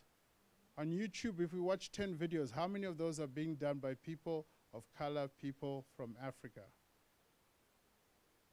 1 or 2 if we're lucky. So there's a gap that we need to take advantage of. There's a gap for us to tell our story and to tell our story completely. We need to own that narrative. Because if you don't, other communities will come and own that narrative on your behalf. The next generation, because they are digital natives, they are going to occupy that space. And then you'll be sitting asking yourself, why am I not getting those opportunities? So educate. There's no secret around what you're doing that you can't share with someone, right? Unless it's corporate information. Empower someone else to develop and to grow. Because when you do educate or you do seek to empower, you learn. Because before you even put those words to text or type them out, you rethink about it, right? We wanted to use, of course, LinkedIn again to excite people on the art of what's possible. So if you've achieved something with limited budget or you've done something with limited resources, share the story. Use it again to elevate the people you've worked with, your team. It's a great way for employee retention or for celebrating the things that your employees do. And then lastly, use it to edutain. So on a Friday, Friday, Saturday, and Sunday, my content is usually edutaining. I'll tell a funny story, but I'll also tell you what I've learned from it, because I'm showing my human side. Are there any questions before we move into the last part of this session? Because I've told you about you. Now I want to show you how and why this data matters. Yes, sir. There is no criteria. It's an invite only. It's not how many you post. It's not how many people you're connected to, how many people follow you. I've tried to even recommend for someone to be made an influencer, but it's like the Coca-Cola factory recipe. Yeah. I think there's a dungeon somewhere where people sit and choose the influencers that we have around us. I want you to read this because it's a warning before we get into the next session.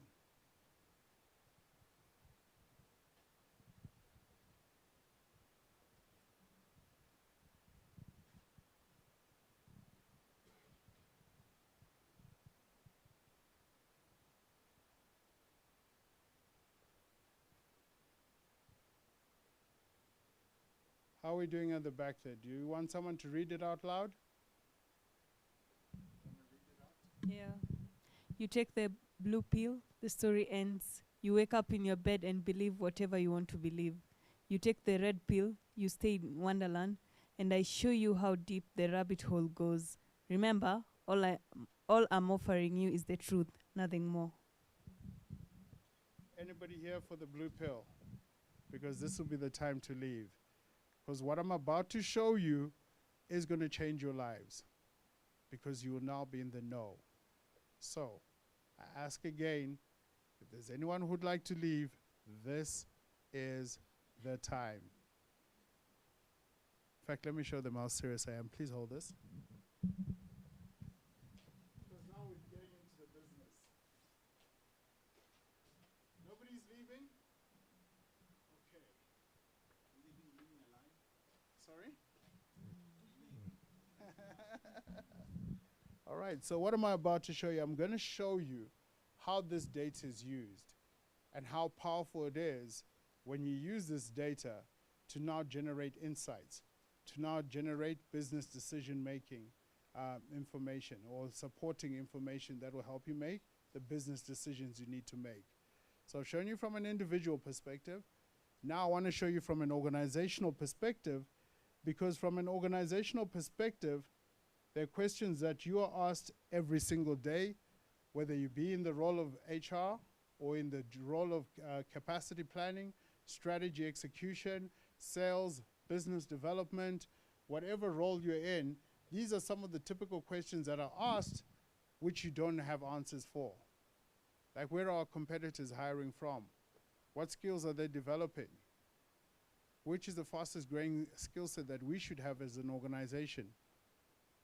We don't know how to answer those questions, and the best way to answer those questions is by using data. The data I'm going to show you typically has 5 use cases.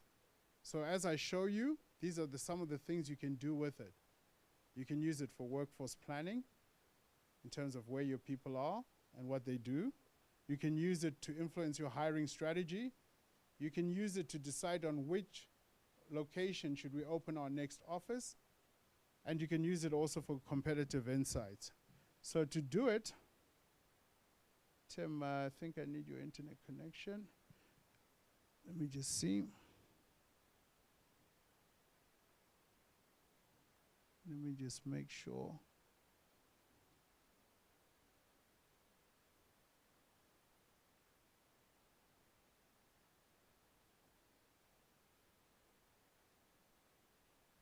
Let me just see. When you walked out, I think I lost connection.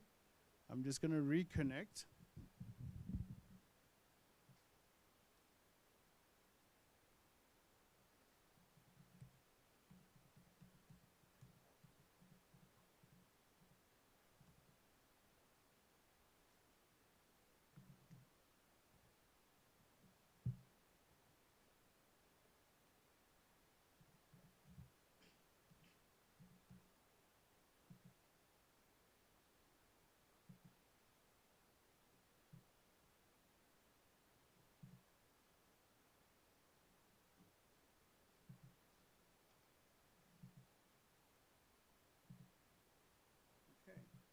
So data science. So assuming I'm looking for a data scientist to take over a part of my business or to help me grow or help me understand a part of my business, what I want to have is insights that help me decide on where to find that kind of talent. So if I was to come here and I was to look at it from a talent perspective and I say data science, even though I'm in HR, I might not know some of the practices that are associated with data science. I can choose from a drop-down list. So what would be the typical skills we'll be looking for? We'll be looking for Python. What else would we be looking for?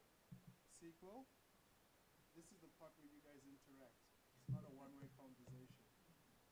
What are the other top skills we'll be looking for data science? We'll look at software development. One more. Nobody's saying, so I reward you. Okay, so I've got SQL, I've got software development, and I'm going to look, first of all, oh, by the way, it tells me if I was looking for that skill, there's 13,000 people, 13 million people that have that skill, right? Now let me look specific to the locations.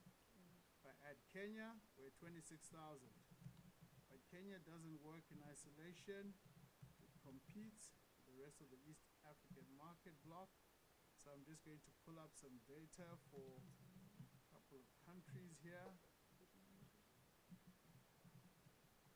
And more we're finding in Kenya, we're actually getting quite a number of South African resources are coming here.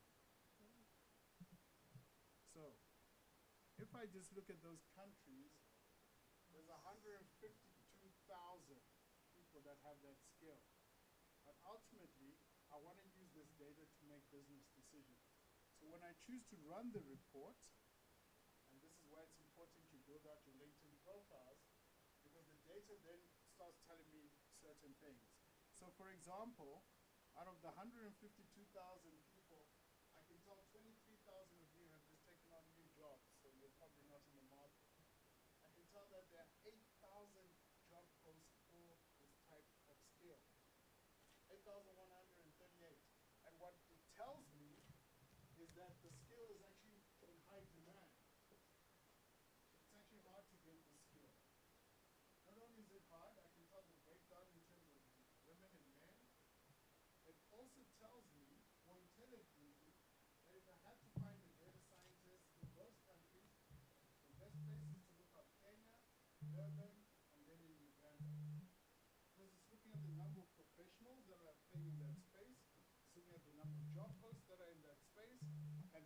looking at the demand within that space. It tells me the companies that are employing this talent, right? And again, it's picking up from our member profiles, right? Where you're working. It tells me the organizations that are employing this talent, if they're growing or decreasing, and then of course if they're currently hiring. You see how this is already supporting business decision support? The analytics, how they're now being used to help HR or to help a hiring manager understand capacity. It tells me also the schools these people are in, the things they study, and then after they left school, what is the fastest growing thing that this talent pool is studying. So I can either look at how I can change the course and the content and the skills that my people have, or I can outsource, or I can bring in new talent into my organization. It also tells me that these type of people, like yourself with these special skills, what are the titles you're using on LinkedIn? And as you can see, most of them go from software engineer, senior software engineer, director, CEO. So they do play both in the employment space as well as in the consulting space and set up their own companies. And how do I know that? It tells me right here. On average, these people only stay with companies for 1.3 years. Yeah? So that means I need to change the way I manage these people. I need to make sure that when they join my company, they're mentoring, they're coaching, yeah? That they're in teamwork rather than working as individuals, so that when that IP leaves us, we've got some continuity. If I was to look at the locations, again, I want information that helps me make business decision support. I could choose to search for this talent by specifically, thank you. I could choose to search for this talent by location. By location, what we're getting now is a breakdown of where these data scientists are sitting. We're getting the location, the number of professionals, the number of jobs that are currently advertised in those spaces. We're getting also to know where the demand is, and we're also getting to see the top employers in that space.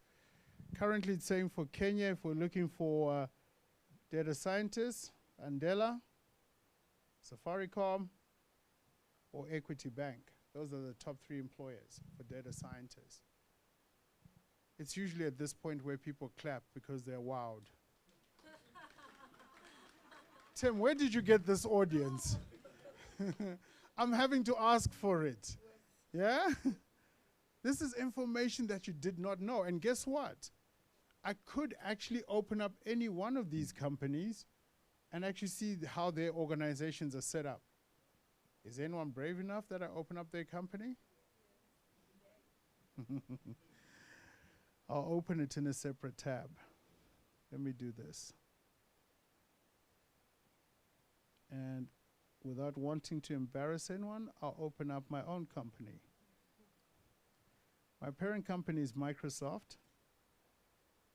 You see, I could have opened any company, but from a company perspective, we're getting to see the workforce, number of hires, attrition percentages, how long people typically stay with them, the constitution of the company based on the functions people play, where are they losing most of their people to? As you can see here, it says most hires are going to Google. Sorry, most people are leaving Microsoft to go to Google. Most hires are coming from Amazon. And again, you can continue to go down that rabbit hole and see how Amazon is hiring. Who are they losing people from? Where are they hiring their people from? What skills do they have?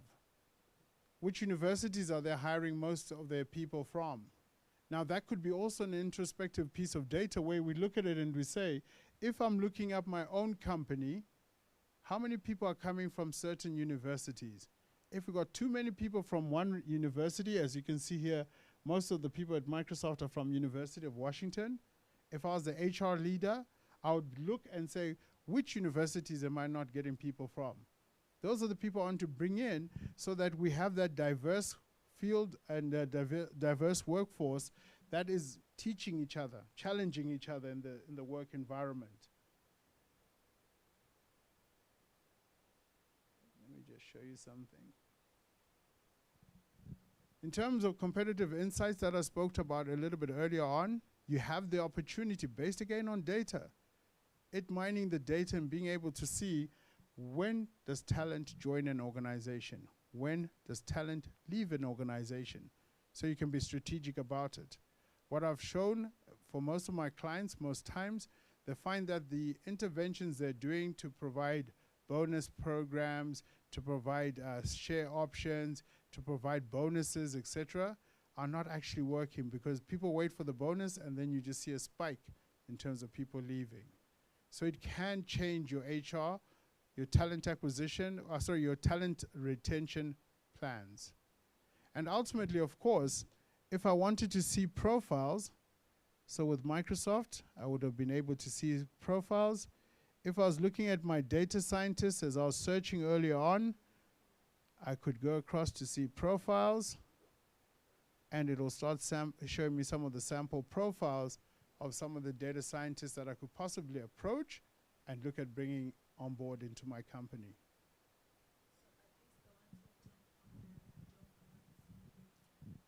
Job alerts, or people that have fully populated their profile and made it public, yes, these are the profiles I'd see. So I'd see what they're doing currently, what role they're playing, which organization they're with, and then I can go and see their detailed full profile. So there's so many other things I didn't show, like showing skills, levels of education, showing things that people care about, right, in terms of what draws them into an organization. So if I was looking to hire these data scientists and bring them in, I would simply come to the employer brand, and literally what LinkedIn has done is that over a period of time, they've been polling people, and I can see what matters to you as a community. Is it work-life balance? Is it culture? Is it opportunity to grow, to develop? So the data, the reason why I'm showing you this sneak preview is that the data that you put into LinkedIn tells a story. It tells a story about your, first of all, your personal background or professional background. It tells a story about your intent, the things that you care about, the things that you're being promoted, you're joining certain groups, you're posting about certain topics, and it tells a story about the engagement. What's got you on the platform, what you care about, so that I can attract and bring you into my organization. Now that you know that this information is available, you've crossed the chasm. That's what I was saying earlier on, is that now can you afford to operate without having this kind of data available? I don't think so. Not from a company perspective, not when your competitors have access to the same information. And from an individual perspective, you should see now how your data, what you put into your profile, actually matters, actually gets you access to the right opportunities. I've tried to keep it short, Tim. People are tired, it's time for bed, time for home. And of course, the online community, I don't know how it's going for them. But that is what I wanted to cover in terms of building your great profile as an individual, and then understanding what impact it has in terms of economic opportunities you can access, and how it can also help your organization by having access to insights. We have a question.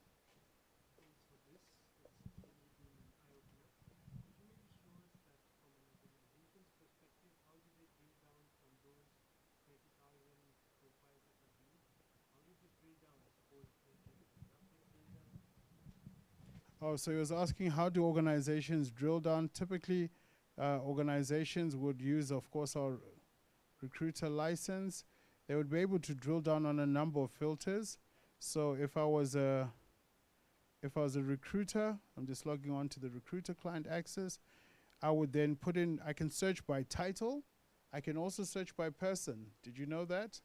So we could have a star employer within our organization. I can do a search based on him. So if I was searching and I was going to put in data science, I'm going to look for a data specialist. It's going to open it up. I have fields. First of all, I have spotlights that can help me. So for example, I can see, first of all, show me the people who are open to opportunities. So that matters on your LinkedIn profile. Show me the people that have applied to our organization before. Show me the people that have relationships with people that work at LinkedIn, or show me people that have relationships with people I know. So I can now start reaching out to individuals and say, tell me more about this person. But if I wanted to filter down to the short list, I would then go in and I would specify things like here. I would put in my location. And on, as you can see on location, you can either choose current location, open to relocate and stuff like that. So again, on your career settings on LinkedIn, it pays to say, I'm looking for a job. I'm looking at these countries and these locations. I'm willing to relocate. I want a full-time, part-time, or contractor role. I can then also break it down and add additional skills, which would shorten the list. I can then put in the types of companies. So maybe I have a restriction on trade, on hiring people from companies that I do business with. I can exclude those companies. So that could be something else I could use. I could use your year of graduation to tell me more or less an age range that you're within. I can filter through by industries. So I could look, that's why I said, remember on industries it matters. I'm looking for a data scientist in the financial sector in Kenya who graduated within this year and probably went to this school. I can put in keywords and I can continue to filter by other things, by languages, size of company that you've worked for in the past. There's various other ways for me to find you. Like I said, in that summary where you tell your story, what you might want to do there is avoid using things like buzzwords, team player, collaborative, hardworking, works without supervision, and maybe substitute them with industry and terminology from the sector you belong in. So if you can find a way of telling your story and dropping in the word Hadoop or to drop in any other language that you specifically have skills on, maybe that would be a great way for you to stand out. So you can see from a recruiter perspective, they can drill down even on groups. I've seen recruiters who say, I want to find people, but I want to see that they're active in either these groups, or I want to see the groups they belong in so I can see if they have a continuous learning culture. Yeah, so there's various ways that the recruiters can search for you to drill down to a short list, to compare multiple people. And as we go forward, a lot of this stuff is going to be done by AI. It's going to start suggesting people for a role. So the more richer your profile is, the better you stand a chance of standing out. I just find that my profile is the anchor point, but what I do in terms of the updates and the publishing, that's probably more powerful because that's building my digital footprint. Yeah. Does that answer the question? Perfect. Any other questions we have on building your profile, what you've seen? I hope you're going to post about this, because this is how you build up your social leadership. Yes? Is there like a lot of relevance with LinkedIn Premium? Does it put you on a better position? Thank you. I think LinkedIn Premium gives you insights when you're applying for the job to tell you these are the statistics, X number of people have applied, they have X qualification, this is how we rank your opportunity chance of actually getting that job. So it doesn't push you in terms of ranking, but it gives you enough insight so that you apply for the right jobs. That's what I find useful for it. And of course, the fact that you get in-mails, which allow you to communicate with people that you might not be connected with. Yeah. So it's a good investment if you're in the job market. Yes, ma'am. Ah, okay. I think she wanted to ask. Yeah. You want to shout?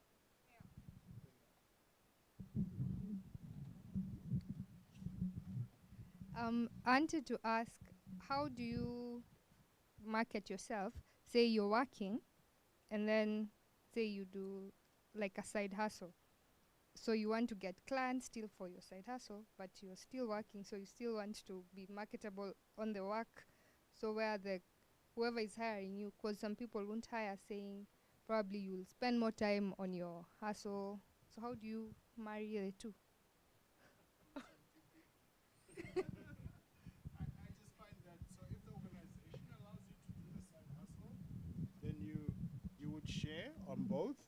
But of course, if the organization doesn't permit you to do the side hustle, then you wouldn't do it because it associates back to your title.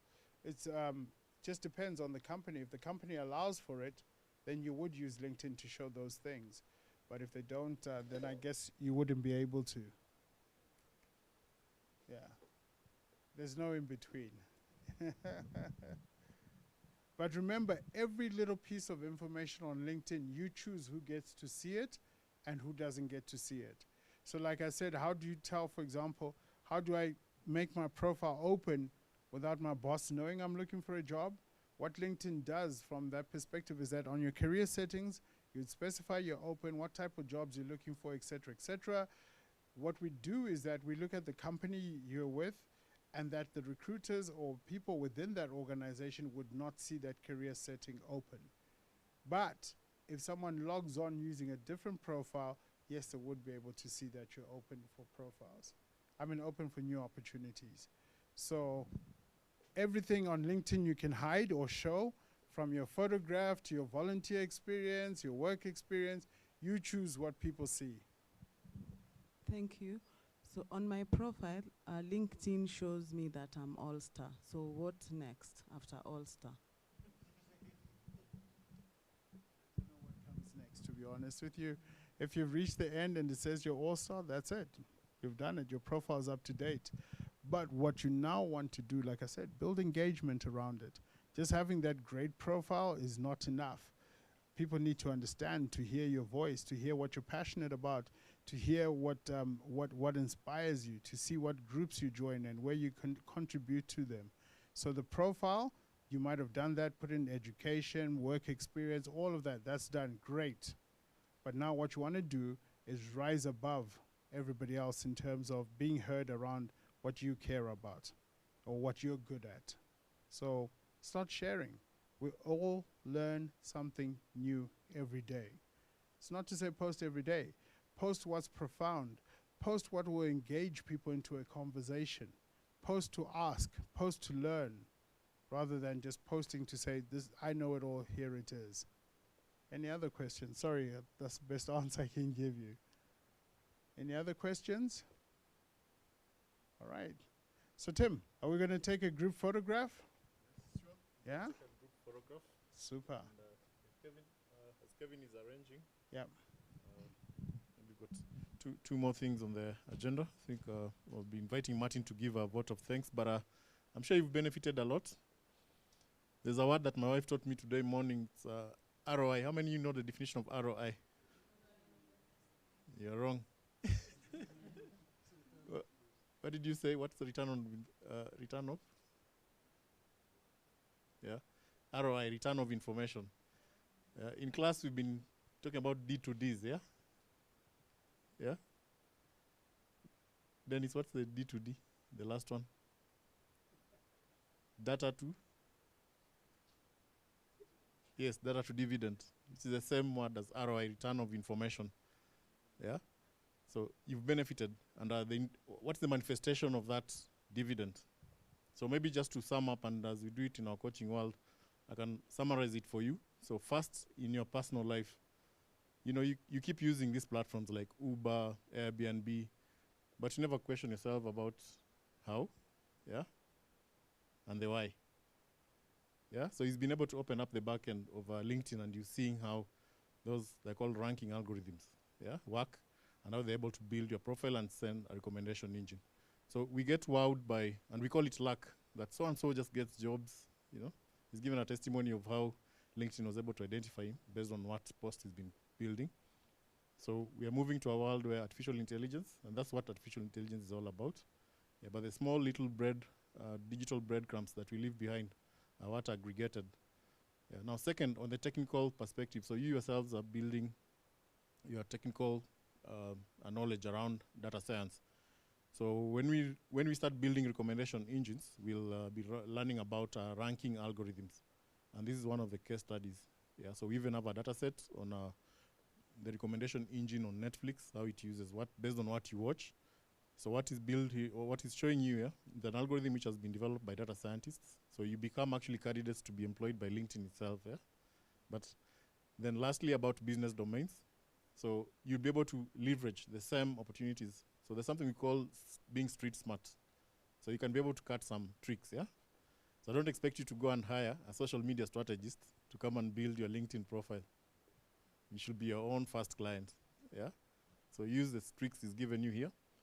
Yeah. Go and preach about this to your colleagues. Yeah. Set up such a little forums. Of course, this material, we are going to avail it on our website and complete with the video so that you don't have to look for him to come and do this presentation again. All you need is just create a small audience within your office. Tell guys, guys, you know, there's something I learned yesterday. Let me show you a short clip about it. He's available on LinkedIn. You can, and email. You can engage with him. Yeah, so as we move along with this transformational journey. Yeah, so I hope the whole thing is taking shape. You're able to appreciate why and why we invited him to come over. And he's been able to sacrifice. He's had a very full schedule. You know, he actually committed to, in between, when did you jet in? The day before yesterday, and he was just here again the other week. Yeah, so it's we are really appreciative for your sacrifice and your interest to see that we accrue the dividends, yeah, of your information. So I'm sure you promise him not to let him down. The testimonials, next time he comes, he'll be giving testimonials. Like, out of you did, I went and changed this, and I changed this, and these are the kind of benefits I've been able to accrue from the information given. Yeah. So we have nothing much to say. I think for us, learn to welcome Martin to give a vote of thanks. And after that, I think Kevin has arranged a session where we'll take a group photo. So Kevin is our administrative and media. So you've been hearing a lot from him. All the emails is the one who sends the communication. So you can just sit here so they can put a face to your name. Yeah. Yeah, so when you see those emails flying around, which we still use algorithms anyway, because he just sets an engine that sends emails automatically. So maybe you might find it in spam, but remove it and bring it to your main inbox. Yeah, yeah. But I think Martin, Karibu.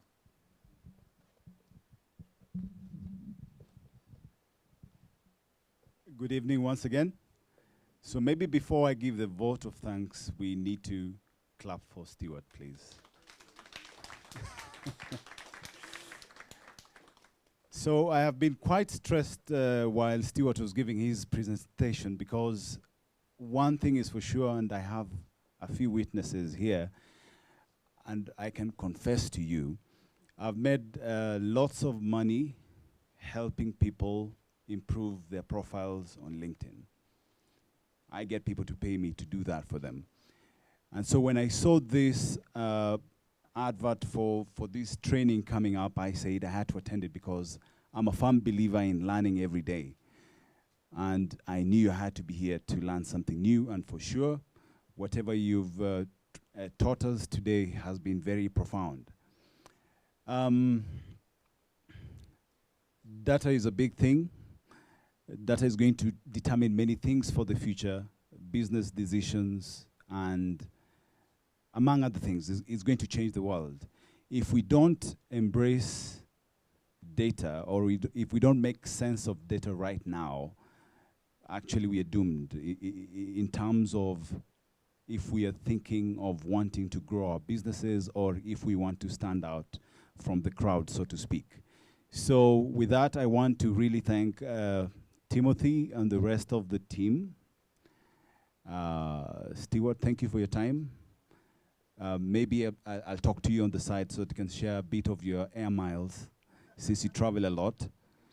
And thank you to everyone else who made it to this place this evening. We know, I know that each one of us has a very busy schedule. You will have done better things, but you chose to come here and learn. You chose to come here and interact with other people who think the same as you, like-minded minds, so to speak. So I really appreciate that you made it here, because your presence here has made it a success. I want to promise the team behind Tim that if I hear of another activity that is coming up, you'll be seeing my face more often, because I just love learning. And that's what drives me. And that's why maybe I stood out to be an education consultant. But my background really is that my parents and many of my relatives are teachers by profession. So I grew up in that kind of environment. And that's just it from me. So thank you guys, and thank you, the team's team. Thank you. Okay. Thanks.